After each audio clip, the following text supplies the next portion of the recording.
Bonjour mon cher frère, ma chère sœur, que la paix du Seigneur Jésus soit avec vous tous. Ici, c'est le pasteur Antonio Junior qui vous parle. Aujourd'hui, je suis ici à nouveau pour bénir ta vie et t'apporter une parole venant de Dieu. Et je suis sûr que tu vas fortifier ta foi, ton courage, toi qui es très fatigué, accablé. Ce message est pour toi. Frère, la prière renouvelle profondément la vie et possède une grande puissance, car Dieu agit par notre supplication. Je vais d'abord transmettre la parole de Dieu, car la foi naît de ce qu'on entend, et cela vient de la parole du Christ. Et à la fin, nous allons unir notre foi dans la prière. Nous allons former une grande chaîne de prières, répandue dans tout le Brésil et aussi en dehors du Brésil. Et je crois que rien ne sera impossible à Dieu. Amen. Mais avant de commencer, je veux vous demander de vous abonner ici à ma chaîne. Cliquez sur le bouton rouge, s'abonner sous la vidéo, puis sur la petite cloche à côté. Dès que vous cliquez sur cette petite cloche, sélectionnez l'option « Toutes » pour que vous receviez toutes les notifications, à chaque fois que je publierai une nouvelle vidéo, d'accord ? Je veux t'aider dans ta marche avec Dieu chaque jour, alors viens participer avec moi. Frère, aujourd'hui je veux vous parler du pouvoir d'une clameur, du pouvoir d'une prière.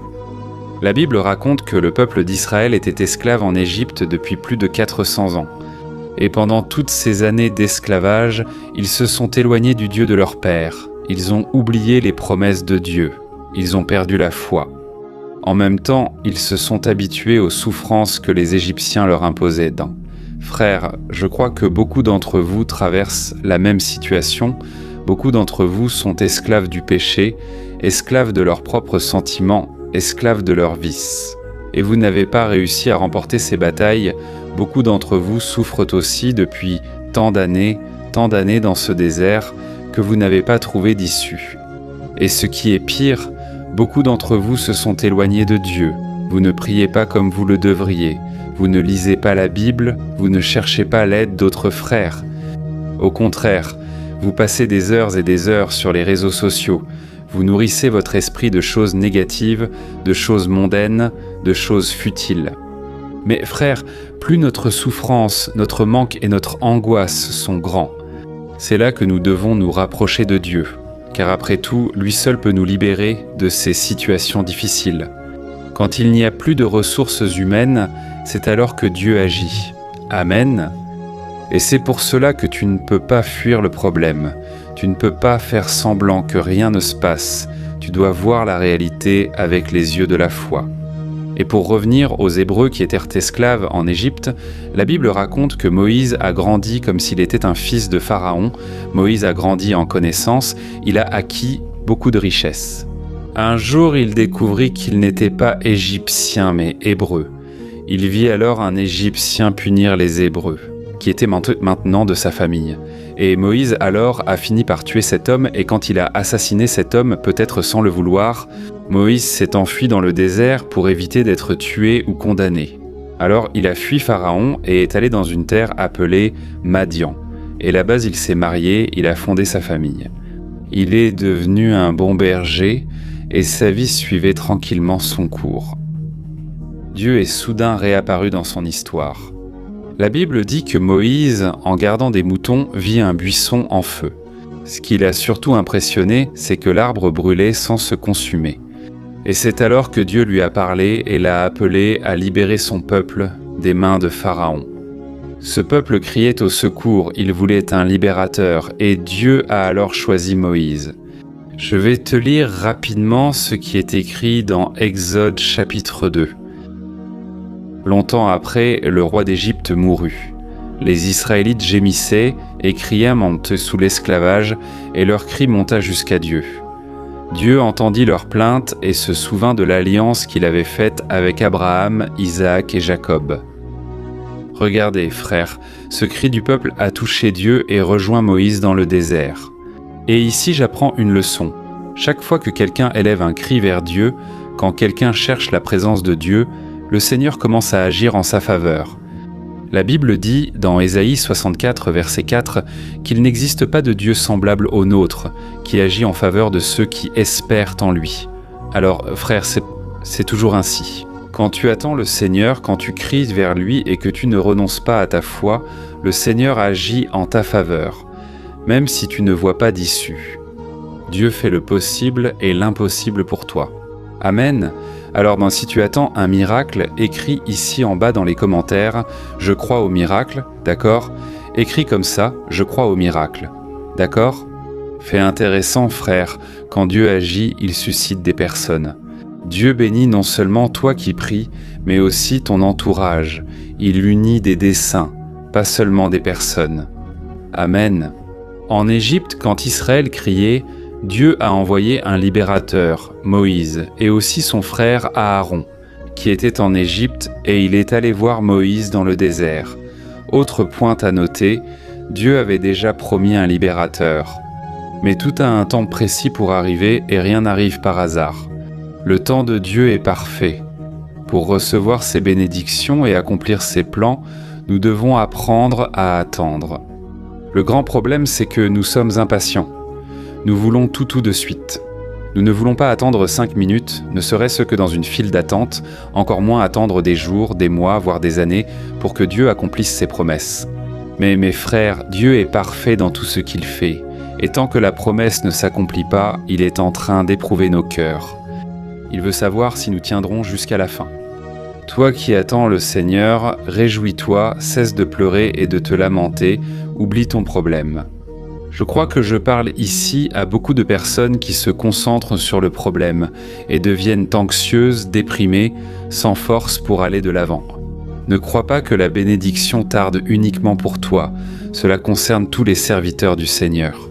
Je pense que comme Jésus est venu en humain, il a aussi traversé l'épreuve du temps. Je crois qu'à plusieurs moments, Jésus a ressenti lui-même à quel point il est difficile d'obéir au Seigneur, à quel point il est difficile de vivre en Dieu. Mais il y a un chapitre très intéressant que j'aime beaucoup. Et ce chapitre parle entièrement du pouvoir de la prière, mais surtout de l'importance d'être persévérant dans la prière. Je veux lire avec toi le verset 7 de Luc 18. Il est écrit ainsi : « Dieu ne fera-t-il pas justice à ses élus qui crient envers lui jour et nuit, et tardera-t-il à leur égard ?» Autrement dit, Jésus disait ici que Dieu rendra justice à ses enfants, à ceux qui crient vers lui jour et nuit, même si cela semble tarder. Comme avec ce peuple qui criait à Dieu en Égypte, Dieu a suscité Moïse. Mon frère, ne cherche pas comment ni d'où viendra ton secours, crois juste que Dieu agira pour toi. Amen.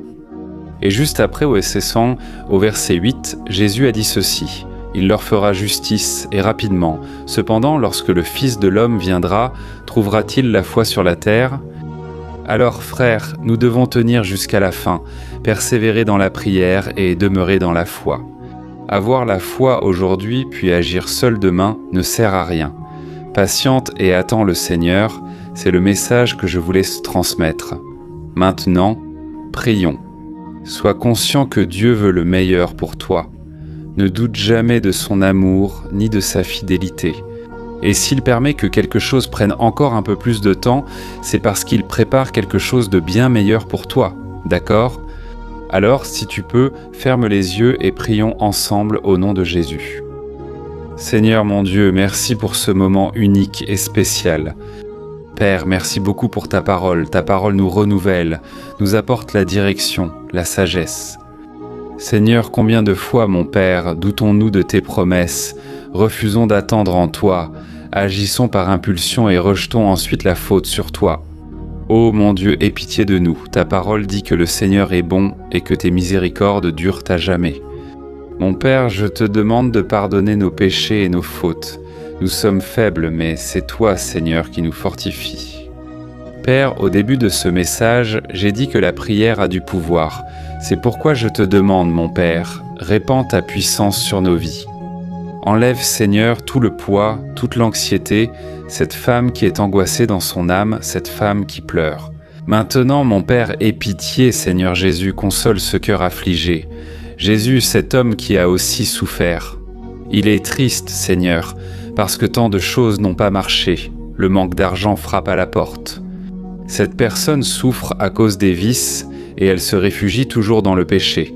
Chaque fois que cette personne est triste, elle redevient esclave du péché.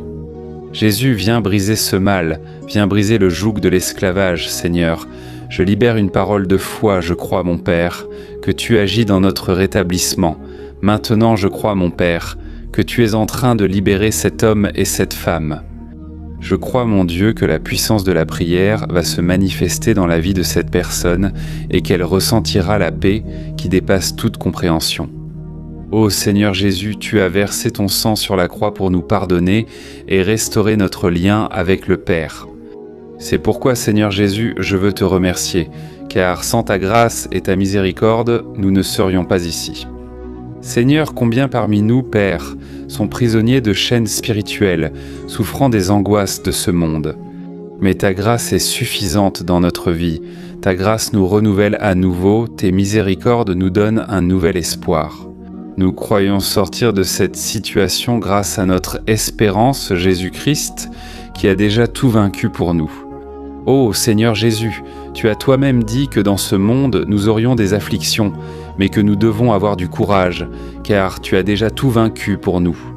C'est pourquoi, Seigneur, nous voulons te remercier, Seigneur, parce que tu t'es manifesté dans nos vies. Combien de commentaires, de témoignages, de récits. J'ai entendu, Seigneur, que certains ont vu leur famille entière sauvée par la puissance du Saint-Esprit. Ce n'est pas de ma faute, mais à cause de la parole du salut que je prêche. C'est pourquoi je te demande, Jésus, sauve, Seigneur, ce jeune qui est dans la drogue, sauve cette personne, Seigneur, qui est complètement aveuglée par le péché et par ce monde. Jésus ouvre les yeux spirituels de ce mari si têtu et souvent brutal, sans éducation. Jésus pardonne à cet homme, il ne sait pas ce qu'il fait. Comme je me suis converti aussi son cœur, Seigneur, lui qui est enchaîné par Satan. Diable, retire tes mains de cette vie. Au nom de Jésus, je te réprimande, je t'expulse au nom de Jésus. Tu n'as aucun pouvoir contre cette famille, contre cette personne. Je te réprimande et je t'expulse au nom de Jésus. Et maintenant, Seigneur, je te demande que la merveilleuse présence du Seigneur, les douces consolations du Saint-Esprit et l'amour de Dieu le Père viennent sur cette vie et sur ce cœur, au nom de Jésus. C'est ainsi que je prie et te remercie. Amen. Gloire à Dieu.